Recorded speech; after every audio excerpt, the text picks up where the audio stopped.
Abrimos nosotros el segundo bloque, Coti, y hoy nos metemos en un tema que venimos tratando, pero lo hacemos más a fondo a partir de una publicación que tiene que ver con las desigualdades o las desigualdades en esta Córdoba, ¿no? Sí, veníamos comentando acerca de los niveles de pobreza, lo que nos empezaba a preocupar el crecimiento de la pobreza en Argentina y puntualmente en Córdoba. Pero lo tenemos aquí a Héctor Mancillo, docente investigador de la UNC, para que nos introduzca también y entender esto de cómo pasamos de la grieta a las brechas. Héctor, bienvenido. Gracias, buenas tardes. Gracias por la invitación. Siempre es difícil presentar un libro porque hay que sintetizar un conjunto de trabajos que se desarrollaron durante casi una década de un equipo muy grande. Y lo primero es reconocer el trabajo de todos esos miembros y también los subsidios que obtuvimos tanto de la CECIT de la Universidad Nacional de Córdoba como de la Agencia de Promoción de la Ciencia y la Tecnología y del CONICET también, ¿no? Primero esos agradecimientos. Y luego contarles, bueno, planteamos un estudio sobre la desigualdad y particularmente nos interesa mostrar cómo entendemos la desigualdad, que es una forma de entender la desigualdad en términos relacionales y multidimensionales. Que no siempre hablamos de desigualdad solo económica. No solamente solo económica, mira, podríamos decir que siempre se trata de, cuando hablamos de clases sociales, de clasificación, de agrupar a las personas conforme a algún criterio que les puede hacer semejantes y más diferentes a otros. Es una relación de desigualdad, de diferencia. Entonces ustedes podrían ser muy desiguales en términos de su género, pero bastante parecidos en términos de su edad, ¿no? Se utiliza mucho el agrupamiento por la edad, por ejemplo, y se habla de los jóvenes frente a los adultos. Agrupamos entonces siempre en base a un criterio que lo ponemos en primer lugar y dejamos en segundo plano otras diferencias.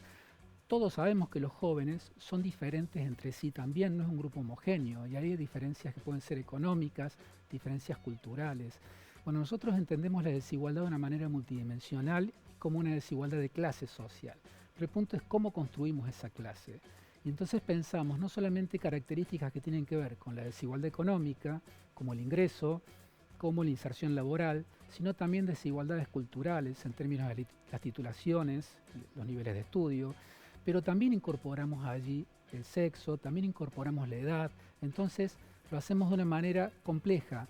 No tomamos una sola característica, ni tomamos las características una a una, sino que las tomamos todas de conjunto y logramos construir una estructura que es multidimensional, midiendo esas diferencias, esas distancias y agrupando las personas y las familias en este caso, conforme sean más parecidos en un conjunto de características que los diferencian de otros. Sí. Esas características, son siempre esencias de poder, capacidad de acción frente a otros. Por eso hablamos de una desigualdad que implica la potencialidad de desarrollar una práctica, ya sea una inserción laboral, ya sea desarrollar un tipo de estudio, etcétera, etcétera, ¿no? Quizás esto que estás contando es cierto, poder resumirlo al trabajo que vienen haciendo durante 10 años es difícil, pero ¿se puede caracterizar de alguna manera la desigualdad en Córdoba, cómo se presenta? ¿Podemos arriesgar algún análisis? Sí, nosotros tomamos un periodo de tiempo que va lo que llamamos la postconvertibilidad.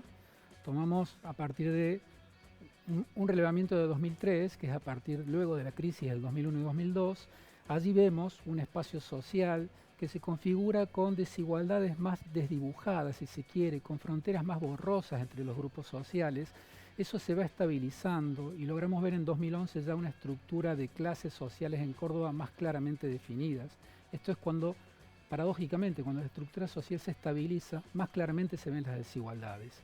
Allí vemos algunas características interesantes, son ver una clase que llamamos una clase baja, un precariado, de condiciones muy precarias de existencia, con inserciones laborales vinculadas al empleo doméstico, a algún oficio en la construcción de baja calificación, y que hacen su estrategia de reproducción a partir de la puesta en valor de su fuerza física, en términos de la rama de la construcción, por ejemplo, o de las redes sociales y la confianza, en términos del empleo doméstico, por ejemplo. Vemos luego también una clase que llamamos una clase trabajadora, que se inserta más en las pymes industriales, que tiene que ver con las competencias en oficios. Y algo interesante en Córdoba es ver cómo se va configurando una clase media, que llamamos una pequeña burguesía, que decimos que se hacen pequeños para mantener su condición de burgueses. Estos que son hogares unipersonales, que apuestan entonces a una vida más independiente de hijos, que son profesionales jóvenes, que se insertan fundamentalmente gracias a sus titulaciones en el campo de la educación, en el campo de la salud, en la justicia. Estos jóvenes profesionales que uno puede verlos en crecimientos urbanos como el barrio General Paz, ¿no? Uno ve allí departamentos. También tiene que ver que se extiende un poco lo que es la juventud ahora, como que se arma familia tal vez en una edad más alta. No sé si eso puede implicar. Sí, se apuesta a mantener un estilo de vida que habría que sacrificar si uno apuesta a familias más numerosas. Claro. Y esas familias numerosas uno la encuentra en la clase trabajadora fundamentalmente. Qué interesante esto, o sea, se puede ver esa foto entonces, Sí. clase media, familia más bien chica o unipersonal, que tiene que ver con mantener un estilo de vida, y la clase, digamos, la familia más numerosa es ya otra condición social. Sí, y es interesante ver allí, nosotros tuvimos que tomar la idea de un referente de hogar, ese que es el que más aporta al hogar en términos de todo el conjunto de recursos, ¿no? Económicos, culturales y demás. Y es interesante ver cómo los referentes de hogar de esa clase media son referentes que se han feminizado, o sea, son mayoritariamente mujeres, jóvenes profesionales, frente a referentes masculinos que están más en la clase trabajadora. Y también hay referentes o una clase feminizada en el precariado, en mujeres que son jefas de hogar, que llevan adelante su hogar y que tienen por lo general una condición o de jubiladas o se insertan en la rama del empleo doméstico, ¿no? Y en lo que llamamos nosotros clase alta o clase elite se sigue viendo una masculinización con propietarios de empresas o jefes de hogar masculinos que tienen el control del proceso de trabajo por lo general. Aunque no sean propietarios de una empresa, sí tienen el control del trabajo de otros, ¿no? Héctor, esta foto que nos estás marcando de un poco la visión de Córdoba, estas desigualdades que se empiezan a ver, ¿tienen algún efecto en los distintos ámbitos de la sociedad y en la conformación de lo que es Córdoba? Sí, claro. Nosotros lo vemos como una dialéctica. Siempre hablamos de que hay posiciones sociales que se viven, se experimentan, se hacen cuerpo en disposiciones a pensar más de una manera que de otra, a valorar ciertas cosas y no otras, y también a actuar más de una manera que de otra. Entonces, a partir de eso se desarrollan prácticas que no están solamente orientadas por tu forma de pensar, sino también por el lugar social en el que estás, que te constriñe, que te limita y te da posibilidades también, ¿no? Entonces, esas prácticas son las que terminan reproduciendo las desigualdades sociales. Cuando decimos reproducción no decimos repetición de lo mismo, ¿no? Siempre hay posibilidad de transformaciones, de modificaciones.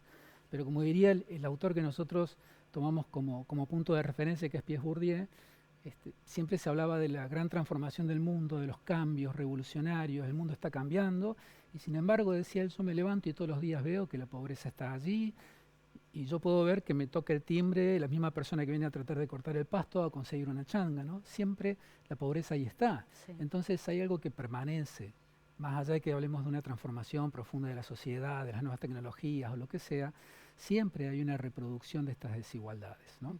Y las prácticas hacen que estas desigualdades se reproduzcan, porque intentamos sobrevivir, intentamos reproducirnos a nosotros mismos. Y al reproducirnos a nosotros mismos, reproducimos las desigualdades que tenemos con respecto a En relación a los consumos culturales o lo que elige ver y escuchar distintas clases sociales, ¿eso también nos determina el lugar que ocupa? ¿Cómo lo han visto a eso? Sí, nunca hablamos de determinación nosotros, hablamos de condicionamientos. Bien. Esos condicionamientos en los que uno ha vivido, ha llevado una trayectoria de vida, los ha hecho cuerpo, lo disponen a uno, a consumir más unas cosas que otras, a valorar más unos productos que otros. Entonces, cuando vemos los consumos culturales, también los vemos como una práctica condicionada, pero también con cierta libertad condicional del consumidor. Dentro del equipo de investigación, yo fui el que tomé como temática los consumos culturales y los consumos tecnológicos, fundamentalmente, allá por el 2011 hasta el 2015, gracias a relevamientos del INDEC también, que son fuentes de datos que nosotros tomamos. Y en ese momento discutía fuertemente con los estudios de consumos culturales que veían los consumos suntuosos, los consumos hedonistas de los jóvenes, y decía que había que pensar los consumos como una práctica más dentro del conjunto de prácticas que conforman lo que nosotros llamamos estrategias de reproducción de las personas y de los hogares. Dentro de esas estrategias de reproducción hay dos que son fundamentales, las estrategias educativas y las estrategias laborales. Y entonces allí, en mi tesis doctoral, mostraba cómo se podía leer el consumo de tecnologías en el marco de las estrategias educativas y laborales. Justamente antes, defendí mi tesis en el 2017, justamente antes de que viniera la pandemia, y mostrara que justamente las tecnologías y la educación eran un condicionante para poder desarrollar una estrategia educativa, ¿no? Entonces, más allá de que sean consumos culturales, estrategias laborales, estrategias habitacionales o de consumo de todo tipo de bien, esas prácticas hacen que nos reproduzcamos en la posición social en la que estamos.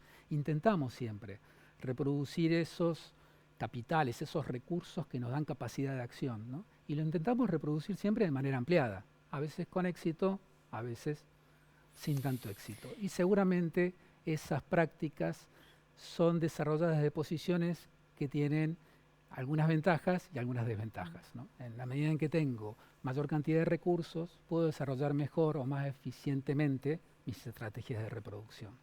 Héctor, muchísimas gracias por estar aquí en Ciudad U. Me parece que nos queda mucho para Y vamos a profundizar tener y que volver. desarrollar en este trabajo tan importante que lo hicieron durante una década y que nos muestra en profundidad. Me parece que la foto en general de cómo está Córdoba y también nos ubica a nosotros. Cada palabra que vos decís nos va interrogando también y haciéndonos plantear en qué lugar estamos nosotros y cómo reproducimos nosotros también esa desigualdad. Bueno, es interesante por ahí hacer sociología y que eso permita develar ciertas lógicas y que esas lógicas nos interpelen, ¿no? Nos ayuden a pensar.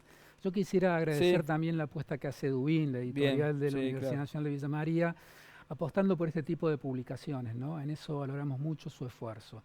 Al igual que valoramos el esfuerzo de la Universidad Nacional en darnos no solamente recursos institucionales, sino financieros para desarrollar la investigación. Y recordar, por supuesto, que en esto hay todo un equipo por detrás, que tuvo un programa de investigación que dirigió Alicia Gutiérrez, me tocó codirigir, donde participaba Gonzalo Azuz, el otro autor del libro, y un conjunto de personas que llegamos a formar 17 personas en un equipo de investigación, no los voy a nombrar a todos, pero reconocemos en ellos el esfuerzo de esta investigación. Bueno, Héctor, muchas gracias. De la grieta a la brecha de Dubin, lo recomendamos, la verdad, un gran material y vamos a seguir trabajando porque nos permite ver cómo es Córdoba hacia adentro, sobre todo desde la desigualdad. Gracias, Héctor. A ustedes.